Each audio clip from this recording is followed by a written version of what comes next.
Thank you, Dr. Ring. So yes, I will be presenting today on the therapeutic potentials of psychedelics. We'll get into it now. So I want to start with this comparison here. So if a patient's depression score drops from 18 to 8, we call that improvement in the medical setting. But if that same patient says, I feel connected to my life again, we call that subjective. So I want to invite you to think about which one of these boxes is healing, and it could be both. This also brings us into how we measure health. So I'd say modern medicine has become extraordinarily skilled at measuring things. We quantify symptoms, track biomarkers, and build protocols around what can be standardized. But we have been less certain about how to measure meaning, perspective, or transformation. But those are the dimensions that often determine whether someone feels alive. So I would say few areas in medicine expose this tension more clearly than psychedelic medicine. So a little history before we get in here. So in the 50s and 60s, psychedelics actually were studied at major academic institutions across the United States. It wasn't until the 1970s that they were federally prohibited and largely abandoned by mainstream science. So for decades, the actual research and serious inquiry was paused. But today, starting in the 1990s, more into the 2000s, we are studying them again, and major institutions are looking at psychedelic science, including Johns Hopkins, NYU, UC San Francisco is another big one. And what we're finding out is a lot, and I'll talk to you all about that today. But I want to point this out because there's few treatments in modern medicine that have traveled this arc from actual scientific curiosity to more cultural controversy and now more academic renaissance. I think what's important about this is when science pauses, culture fills the gap. So we have lots of people talking about psychedelics and some misconceptions, some things that are actually really true out there. But today they are turning into medicine. So I think it's really important for us to really examine them and see how they fit into our world. So today, this is what we're going to be talking about today. We're going to start with how the compounds work. So we're going to get into the nitty-gritty of that a little bit. We'll talk about all the evidence behind them, what the current studies show. We'll look at potential therapeutic models, some proposed ones, some that are actually being used right now. Access, so how can people actually access these molecules today? Safety, which of course is really important. And then emerging evidence and what psychedelic medicine more broadly, I think, can teach us about the future of medicine. So first, what are psychedelics? So psychedelic, the word itself, it's broken down into psyche, mind, and delown, to reveal. So they literally mean mind revealing. So we can break it out into two different categories. We have our classic psychedelics, which we're going to focus primarily on today. I'll mention the other ones briefly. So these are things like psilocybin, which is the active ingredient in magic mushrooms, LSD, which is acid, DMT, which is the active ingredient in ayahuasca, the ceremonial tea, mescaline, which is the active ingredient in the peyote and San Pedro cacti. And all of the classic psychedelics act primarily on the serotonin 2A receptor. They don't release serotonin, which we'll get into, but they act on that receptor. We also have psychedelic-like compounds, which are also greatly being used and studied right now as well. Most commonly used right now is ketamine, which is an NMDA receptor antagonist. Works a little bit differently, but does produce psychedelic-like effects. And then we have MDMA, which is known as Molly or ecstasy, which is being studied a lot for PTSD, which we'll briefly mention as well. So quick overview of what they're being studied for. So a lot of different things here. So the classic psychedelics, depression, specifically treatment-resistant depression, alcohol use and other addiction disorders, anxiety, OCD, lots of emerging evidence for neurodegenerative disease as well, which we'll get into. MDMA, which I mentioned on the last slide, is being used primarily for PTSD, but there's some early evidence for use in social anxiety and autism as well. Ketamine is being used primarily for major depression and most notably active suicidal ideation, so an acute active suicidal ideation setting. So before we get into how these molecules work, I do want to briefly talk about mental illness because that's what a lot of these compounds are using to treat. So I guess across all the different disorders that we talked about, so even anxiety, depression, PTSD, substance use, there is one common feature which psychedelics tend to target, and that is rigidity. So we have rigid patterns of thought, rigid emotional responses, rigid behavioral loops, a narrowed range of possible interpretations of the self and the world. So in all the different mental health conditions, they kind of act in different ways. So with depression, it's rigidity in the form of negative self-thinking. In PTSD, it's more inflexible fear response. Substance use, repetitive behavioral patterns. But overall, mental health can be broadly thought of as patterns of rigidity that's really hard to get out of. So when we think about rigidity, we think about the opposite, which is flexibility. So psychological flexibility refers to the capacity to experience emotion without avoidance, to revise our prior beliefs, to kind of get out of those negative loops that have been associated with those mental health disorders. So I think more broadly, if we think about psychedelics and we think about our modern treatments, we have to think about, are we trying to dampen symptoms? Are we trying to increase flexibility? So this study, this is an image from a study, I think kind of helps us understand this a little bit more. So this was an older-ish study, I guess you could say, in 2017. And it looked at psychedelics versus SSRIs, which are our primary medications used to treat anxiety and depression. So SSRIs stand for selective serotonin reuptake inhibitors. So these are things like Lexapro or escitalopram, Prozac. And they prevent essentially serotonin from being broken down too quickly. So you generally have more serotonin floating around in the brain. So that increased serotonin helps to decrease depression, as you see here in this slide. But it also causes emotional blunting, which a lot of patients do report when they're taking these medications. Other common side effects include weight gain, sexual dysfunction with that increase in serotonin. So in contrast, psychedelics appear to increase sensitivity to environment, which ultimately increases well-being, as opposed to directly decreasing depression. We definitely do see remarkable reduction in depression scores and remission rates, which we'll get into later. But I do want to kind of point out this whole idea of just thinking about mental health differently, of less than just dampening symptoms, but more about increasing well-being, increasing quality of life. So I think more broadly, psychedelic studies show that depression involves overly constrained brain networks like we talked about. So when we use a psychedelic, we can kind of open those up a little bit. So we'll get into a little bit more about how they work. So at the most basic level, as I talked about earlier, the psychedelics act on the serotonin 2A receptor. And this is the classic psychedelic. So again, mushrooms, acid, DMT, they specifically act on the serotonin 2 receptor. So these receptors are found throughout the brain, but they're especially concentrated in the cerebral cortex, which is the part of the brain that is responsible for perception, interpretation, self-reflection, and meaning-making. So this helps us construct a coherent sense of reality and ourselves. Another important note that I'll emphasize again, psychedelics do not release serotonin the way that SSRIs just decrease it from being broken down, but they don't release serotonin. They're purely just acting on that serotonin receptor. So when that receptor gets activated by psychedelics specifically, signaling within the brain becomes more dynamic.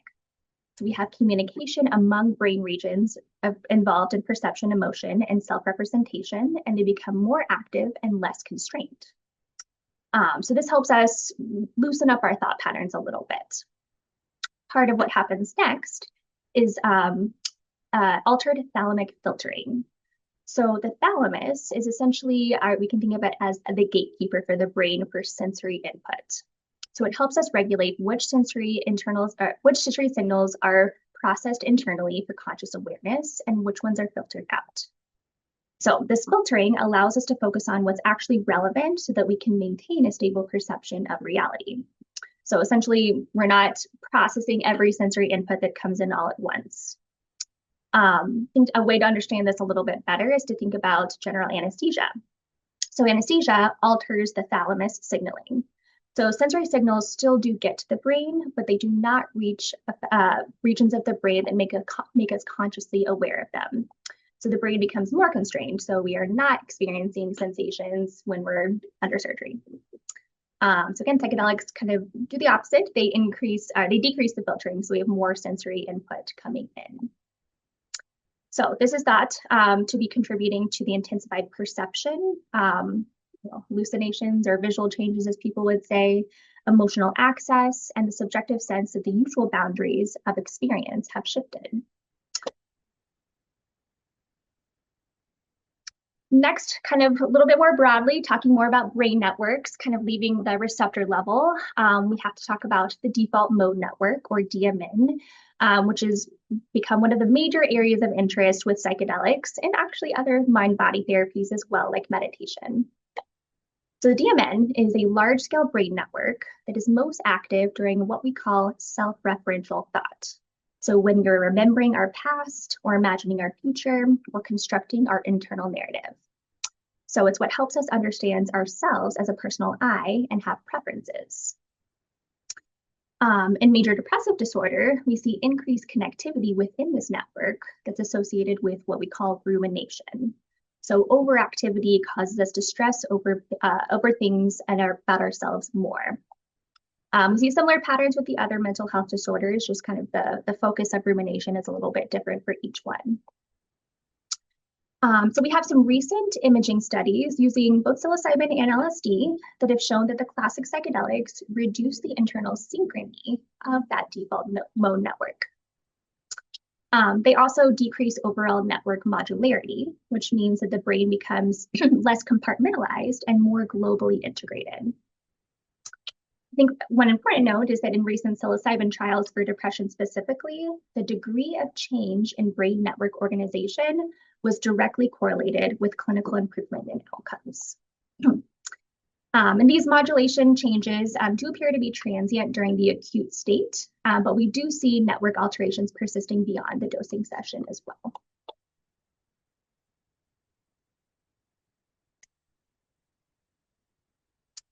So scaling up a little bit more here, what happens when psychedelics ultimately increase that global brain connectivity? So in practical terms, we see that brain regions that don't normally communicate become interacting more closely. So I think this picture is a perfect depiction of it. Really fascinating study that's done here. So what you're seeing, each colorful dot represents a brain region. And the different colors are clustered by different networks. And the lines between them represent functional connections. So regions that are usually correlated over time with each other. So on the left, we see typical waking conditions, so normal waking consciousness. And the brain is organized into pretty distinct clusters. So visual regions communicate with other visual regions and so on with other different types of regions. So this organization supports stability and predictability. Move over to the right, the psychedelic side. So this is what's happening under psychedelics. That organization totally shifts and we see so many new connections. So you can actually see increased connections between clusters as well. So regions that would normally be separate and not communicate with each other begin interacting more broadly. So the boundaries between all the networks become less rigid, and this increased network communication actually helps explain why individuals report new associations, intensified perception, and shifts in their perspective. So I think one other important note is that this is actually not random disorganization, kind of similar to how we might think of electroconvulsive therapy. So it's not as random. It reflects a temporary increase in integration and flexibility in how the brain organizes information. And that broader flexibility brings us to a theoretical model I'm going to talk about next that attempts to describe this shift in brain dynamics. So we have the entropic brain hypothesis, and then later revised to the Rebus model, which I'll get into. The original entropic brain hypothesis proposed that normal waking consciousness is characterized by entropy, just disorder, suppression. So we actively suppress disorder to maintain stability. So suppress sensory inputs like we talked about with the thalamus so that we can all live in an agreed upon reality. So high-level networks, including the default mode network, help stabilize that. So under normal waking consciousness, order is dampened. Under psychedelics, that suppression is lifted. So the brain becomes less constrained, less modular, and more globally integrated. So this was kind of an earlier hypothesis. And then we have the rebus model that came next. So relaxed beliefs under psychedelics that kind of refined that theory a little bit more. So it incorporated predictive processing theory, which is the idea that the brain does not actually passively receive sensory input. It actually makes predictions about the world and what we actually experience. So we can think of the brain as very hierarchical. So high-level beliefs about who we are, how the world works, exert very strong precision-weighted control over our perception. Well, this is why two people can experience the same situation entirely differently. So psychedelics relax that precision weighting. So top-down beliefs loosen up a little bit, and then we have bottom-up sensory and emotional information that gains influence. And the degree of that decreased modularity, so increased flexibility, correlates again with antidepressant responses in our clinical trials. Here's another interesting study that I wanted to bring up as well. So this is a 2024 study that wanted to directly test whether psilocybin produces measurable large-scale reorganization of brain networks. So the researchers examined whole brain functional connectivity, which is essentially a measure of how strongly different brain regions are coordinating with each other. So what you see here are different maps. So on the left, we have psilocybin, again, magic mushrooms, and we see widespread alterations across the brain. In the middle here, methylphenidate, which is an ADHD medication, Ritalin, Concerta, and it produced some changes, but far more localized and limited. And then on the right, we have our day-to-day normal, which there's some variability, but definitely different compared to the psilocybin on the left. And again, importantly, the degree of connectivity correlates with the intensity of subjective experiences in participants. So, given all that, we have seen that psychedelics create a temporary state of increased flexibility in how the brain organizes information. But what I think becomes even more important in psychedelics and just healing in general is what shapes that flexibility. So to kind of summarize a little bit of what we talked about, how these molecules work. First box here, we have increased neuroplasticity, which is the brain's ability to remodel and make new neurons and new connections. So this happens again when the serotonin receptor is activated, and studies actually do show sustained changes in network organization after a psychedelic. Second, we're very, very commonly seeing altered meaning making. So participants frequently rate these experiences among the most personally meaningful experience of their lives. So importantly, the intensity actually of what we call the mystical type experience correlates directly with long-term clinical improvements in depression and addiction studies. There was actually a fascinating study that took religious leaders like priests, rabbis, and had them take a psychedelic and just kind of asked them what they thought about that. And they did have mystical experiences that they compared to similar to what their long-term religious studies showed. Some even said the mystical experience was greater, and it actually strengthened their faith afterwards. Third box here, the green box, we see enhanced therapeutic engagement with the use of psychedelic therapy. So I think this is most notable with MDMA, which we'll get into. So we see reduced fear responses that help facilitate that emotional healing process. And the fourth context, context shapes outcomes significantly. So expectancy, preparation for these treatments, and environment measurably and directly influence subjective effects. So supportive settings reduce adverse effects, and integration is actually critical for maintaining long-term improvement. So we'll get into some more clinical trials now. That was a little bit about how these molecules work. So this is kind of an overview slide here. So I'd say the most of the studies so far are done with major depressive disorder. We also have PTSD, for which MDMA is being studied. We have anxiety, substance use disorder, particularly alcohol and tobacco, have shown promising results. Studies for that are a little bit smaller, but there's more actively being done right now. Ketamine specifically is being used for active suicidal ideation, like we talked about. And then we have a lot of emerging phases, emerging studies done as well. So we'll get into some of the major studies now. So kind of an overview for psilocybin for major depression. So over the past 15 years or so, we have 8 modern clinical trials, definitely way more preclinical trials and lots of studies done about the neuroscience behind it. But for randomized controlled trials, we have 8 to date, more actively being done right now. And most of them look at psilocybin for major depressive disorder and treatment-resistant depression. So people who participated have to have failed at least 2 prior antidepressants. Sample sizes definitely range. Some are on the smaller side. You want to be honest here. Some are on, getting larger with up to 230 or more participants. But across these studies, the treatment model was pretty consistent. So structured preparation, 1 or 2 high-dose psilocybin sessions, and then integration afterwards. So the overall pattern of what we see is first the onset of antidepressant effect is rapid. So within days, this is significantly different than our SSRIs, which take weeks combined with therapy.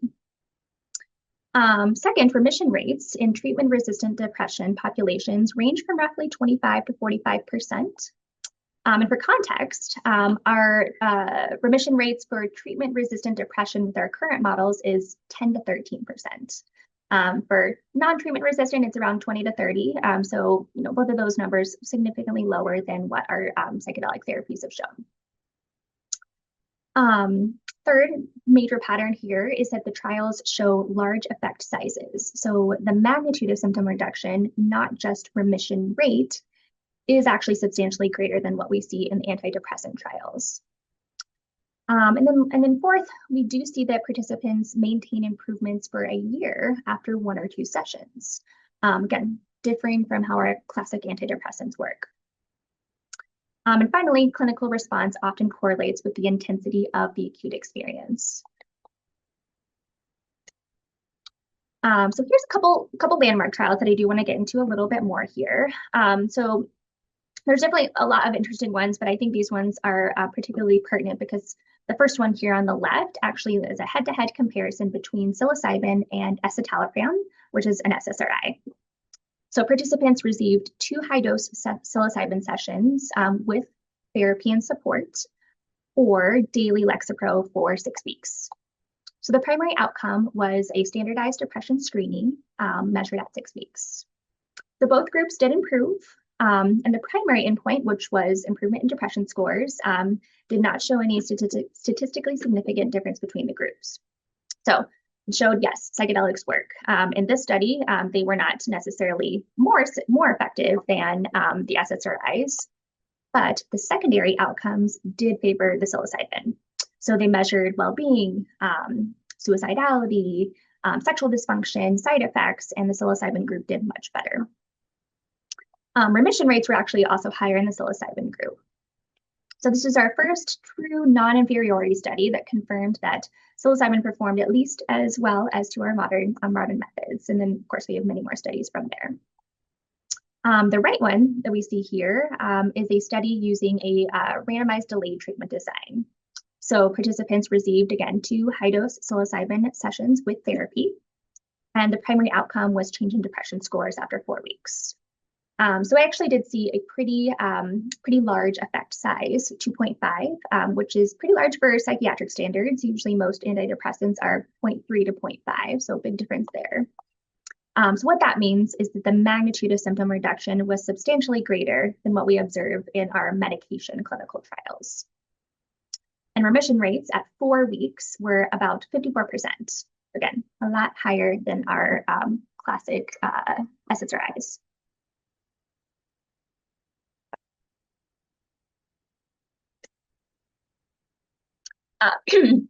Excuse me. Next, we have ketamine, which has the most established clinical presence because it's actively being used for a lot of different reasons in the hospital right now. So ketamine is a dissociative anesthetic that is used during surgery. We also actually use it in the pediatric ER to give kids pain control, regularly used for broken bones in the ED. So it's actually pretty widely used. And now it's being used for depression because of this new data that's come out. So what does the data show? For depression, it produces rapid reduction of symptoms. So often within 24 hours, sometimes even shorter. So again, fundamentally different from our classic antidepressants. Effect sizes are pretty large in treatment-resistant cases. And so because of this, there's actually an FDA-approved nasal spray ketamine. It's approved in 2019 that's being actively used for treatment-resistant depression. I will say one thing to note about ketamine is that unlike the classic psychedelics, even though the effect is rapid, the effect is often transient. So you have to have repeated dosing. It's really great for suicidal ideation because of this, because of how quickly it works. But it does not seem to work as long as the classic psychedelics do.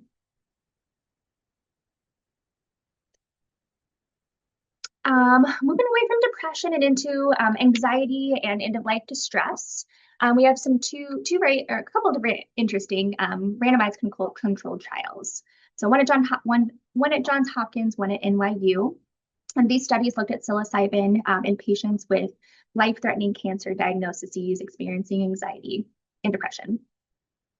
So these outcomes looked at a single high dose of psilocybin with support. And both studies demonstrated significant reduction in anxiety and depressive symptoms compared to controls. And again, the psychedelics maintain improvement at the 6-month follow-up mark. Beyond symptom score improvements, they also observed increase in quality of life, existential well-being, and acceptance of their mortality. You also, again, have the mystical type experience that strongly predicted the long-term clinical improvement. So this I really want to highlight. So this was from one of the studies. So in the original Johns Hopkins study, approximately 2/3 of participants rated their psilocybin experience among the 5 most personally meaningful experience of their lives. And about 1/3 actually rated it as the single most meaningful experience. So they compared this to the birth of a first child, the death of a parent, or other major milestones. So I just wanted to point this out because whatever they may be doing, they seem to significantly be tied to meaning, identity, and narrative, which I think is the main point here. So we'll briefly touch on MDMA for PTSD because that one is gaining a lot of traction here as well. So I'd say this is probably one of the most rigorously developed treatment models to date. So the development program was led by MAPS over 15 years ago, and they've done many clinical trials, phase 2, phase 3, randomized controlled trials. And their first phase 3 trial was published in 2021, and they looked at people with moderate to severe PTSD, and they received 3 MDMA therapy sessions with structured therapy afterwards. The results showed large reductions in PTSD symptoms compared to placebo and regular therapy. I think this is pretty significant that 67% of participants receiving the MDMA therapy no longer met the diagnostic criteria for PTSD at 18 weeks. So for context, for comparison, our traditional treatments, which is SSRIs and therapy, that ranges from 30 to 50% depending on the study design and population. Their phase 3 follow-up trial in 2023 replicated these findings. And then they had even more follow-up data that showed the participants maintained symptom reduction at 12 months. I think most importantly, though, is that both study arms received the psychotherapy, so we have an accurate comparison. And again, the MDMA therapy sessions were significantly better. I also do want to briefly touch on microdosing, which has also gained a lot of traction lately. So in the public, you might see all these claims about microdosing and how it's life-changing and can do all these things for you. But I want to really point out that our clinical data does not show that. So consistently, across all trials to date, microdosing does not perform better than placebo. I don't think that is a bad thing. I think it's a pretty interesting thing, but I do want to really highlight that here. And I think what's important is that when they did head-to-head comparisons, placebo versus microdosing, both sides improved. The microdosing group and the placebo group significantly improved in symptoms with no statistically significant difference between the two. So when you look at this at first thought, you might think microdosing doesn't work. But I think it's actually teaching us a lot more about psychedelics, how the placebo response works, and how mind-body medicine in general work. So expectation and belief are active. They are actively helping people improve whether or not they're taking a microdose or a placebo. Okay, so that was a little bit of an overview of the study so far. I want to get a little bit into the actual psychedelic-assisted therapy. So what does it look like? We'll get into how people access it and potential future things, but I want to kind of talk about this a little bit because this is where it differs significantly from our traditional therapy models. So the whole idea of a psychedelic-assisted therapy is that it's a very structured therapeutic model. So there's preparation, establishing therapeutic alliance, really clarifying intention, and conducting psychological and medical screening, of course. We have early safety guidelines and clinical manuals that really emphasize this preparation as essential for minimizing adverse outcomes, of course, but also how it improves outcomes too. So typically dosing sessions for both MDMA and psilocybin last around 6 to 8 hours. And right now they're being used in a very monitored setting with trained facilitators. The approach, different than regular therapy, is generally non-directive and just supportive and allowing the participants to engage in the internal material safely. And afterwards, there's integration. So another critical piece of this. So the clinical trials consistently include those structured integration sessions afterwards so that these participants can translate their insights into actual durable behavioral and psychological change. So what we're really finding out in these studies is that without this integration, the experience does not automatically translate into sustained improvement. So essentially what's happening is that, as we talked earlier, the psychedelics create this window of heightened neuroplasticity. And so great, this window is created, but it's what you actually do with that window afterwards that actually impacts outcomes.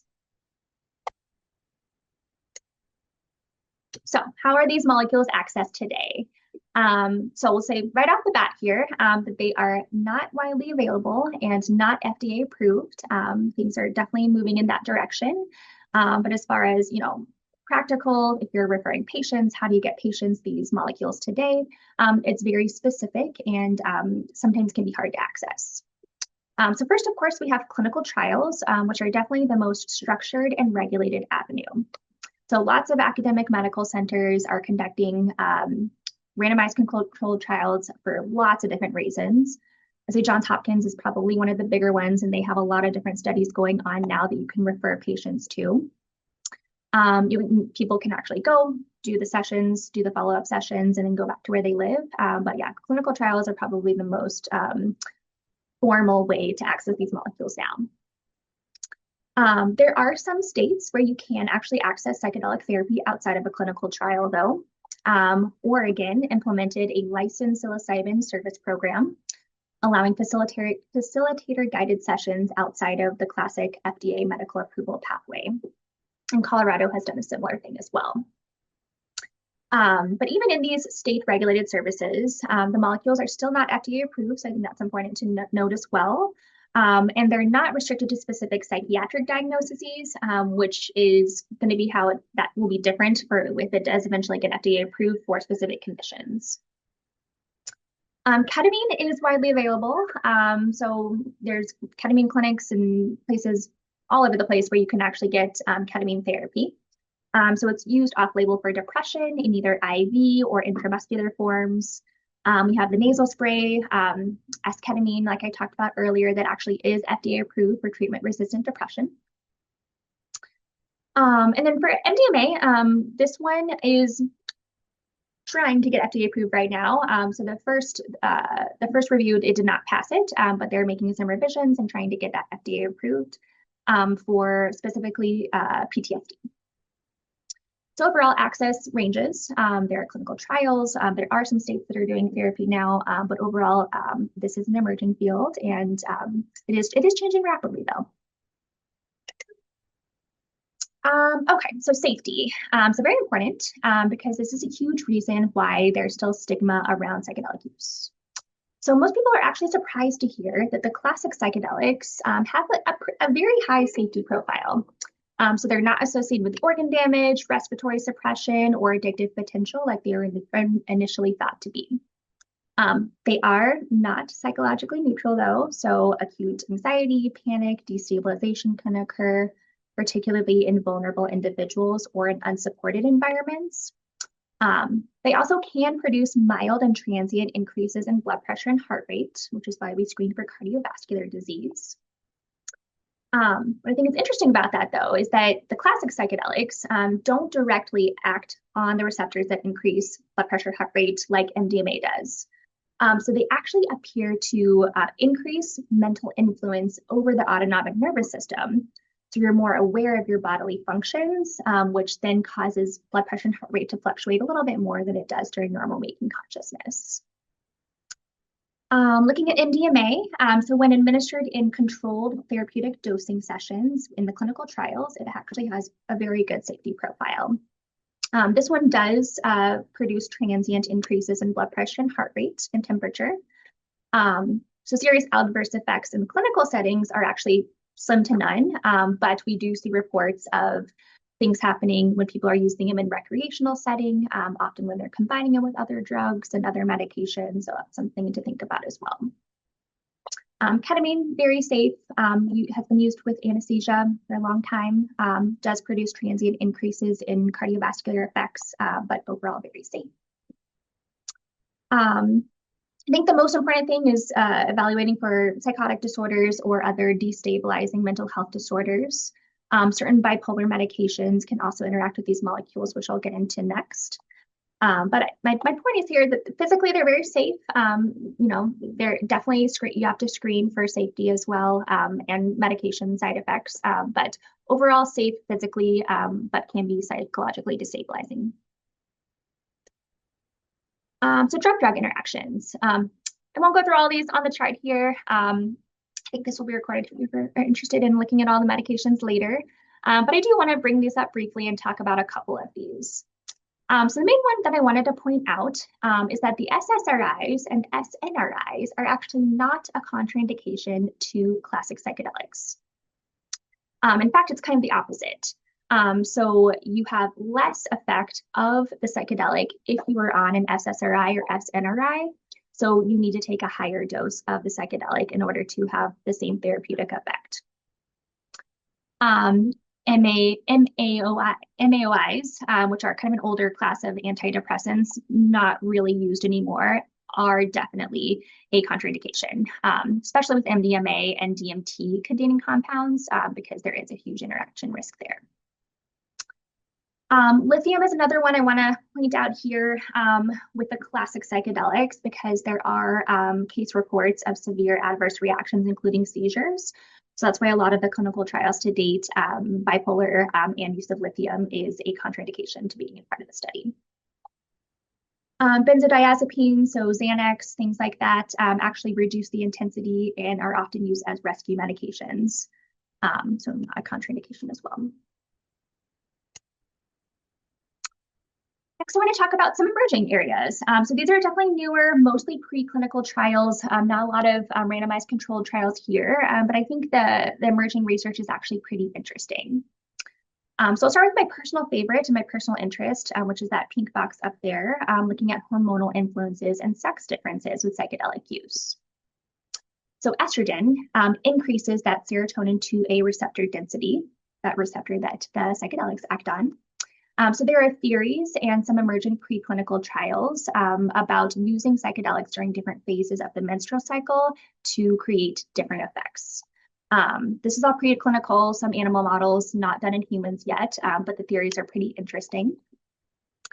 We also have preclinical work looking at sex differences in stress physiology and HPA axis modulation. So particularly a study that actually recently came out showed that female mice had a much greater stress reduction after a psychedelic experience than the male mice did. Both of them actually had significant reduction in stress response, but the females had a statistically significant greater reduction in stress response after. So just showing that there are some differences that more studies are needed for. Next, we have neurodegenerative disease, which I think is very interesting, especially when we really look about how these molecules work. So they increase neuroplasticity, new neuronal connections. So the theory is that they may be helpful for dementia and Alzheimer's. Human trials, definitely early, very exploratory, but the thought is very interesting. Next, we have inflammation and other stress-related illnesses associated with that. So we have, again, a preclinical research showing modulation in inflammatory signaling. Again, human evidence is still limited, but I think that there's pretty interesting stuff there. And finally, precision psychiatry. So, newer studies are being drafted up about why do some individuals experience dramatic benefits, others do not. They're looking at different brain network organization. So going back to that rigidity and different brain networks that we talked about.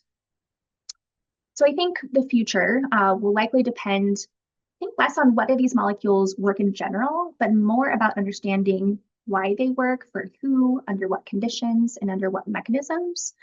I think it really points to psychedelics are more precision medicine than just everyone gets an SSRI.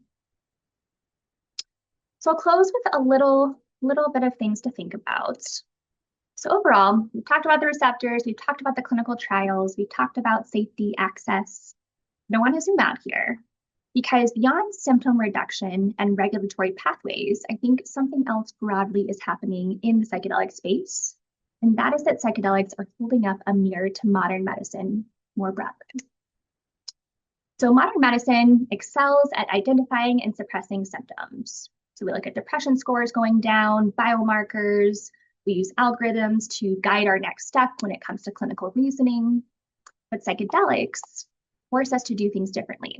So like we saw earlier, they don't just suppress symptoms, they expose meaning.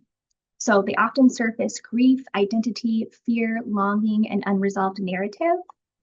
And they don't mute distress, but they help reorganize, which I think is just something new in our mental health space.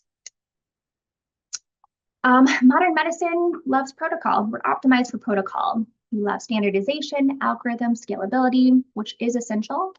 But I think psychedelics are asking us to take that and add something else to it.